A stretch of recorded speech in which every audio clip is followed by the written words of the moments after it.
দেখুন এখানে আমি সেভ ফোল্ডারে ক্লিক করার পর এখানে পিন ছাড়া আমার কোনো কিছু দেখাইতেছে না। তো এখানে আমি পিন দিয়ে দিলাম, তারপর আমার সব কিছু দেখাইতেছে।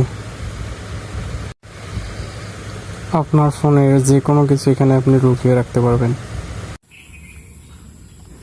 তো এর জন্য আমাদের প্রথমে গুগল প্লে স্টোরে যেতে হবে। তো আমি গুগল প্লে স্টোরে চলে যাচ্ছি।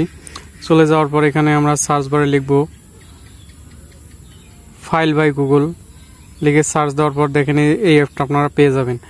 তো এই অ্যাপসটা আমি ডাউনলোড করে নিয়েছি। তো এখন ডাউনলোড করতেছি না, তো আমি এখান থেকে ওপেন করে নিতেছি। তো ওপেন হওয়ার পর দেখুন এরকম একটা ইন্টারফেস আসবে। তো এরপর আমরা কানেক্টিং করে দেব, দেওয়ার পর সব কিছু অ্যালাউ করে দেব। দেখেন এখানে অনেক কিছু আছে। তো দেখেন এখান থেকে আমরা এই যে সেভ ফোল্ডার নামে একটা অপশন আছে, তো সেভ ফোল্ডারে ক্লিক করব। করার পর দেখেন এখানে পিন বা প্যাটার্ন আপনাদের যেটা ইচ্ছে আপনারা সেটা দিতে পারেন। তো আমি পিন দিতেছি, দিয়ে নেক্সট করলাম, করে আবার পিন দিব, দিয়ে নেক্সট করে দেবো। দেওয়ার পর এখানে গোইট।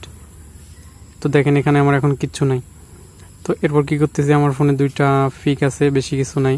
তো আমি মনে করেন এই পিকটাই, তার মধ্যে আমি যে কোনো একটা পিক আমি সেভ ফোল্ডারে রেখে দেবো, যেটা কারো নজরে আসবে না। তো আমি এখানে ক্লিক করব, করার পর মনে করেন আমি এই দুটো রাখবো। দেওয়ার পর উপরে দেখেন থ্রি ডটে ক্লিক করব। তো থ্রি ডটে ক্লিক করার পর দেখেন এখানে মুভ টু সেভ ফোল্ডার নামে একটা অপশন আছে, আমি এইটাই ক্লিক করব। করার পর আমি পিনটা এখন দিয়ে দিব। দেওয়ার পর আমার এখানে আর কোনো পিক নেই। দেখেন আমার এখানে যদি এখন খোঁজাখুঁজিও করি আমি কোনো পিক পাবো না, কিন্তু আমার ওইখানে যেগুলো রাখবো সবগুলোই থাকবে এখানে। দেখেন এই যে আমি এখন সেভ ফোল্ডারে গিয়ে দেখেন এখানে আমার পিকগুলো দেখা যাইতেছে।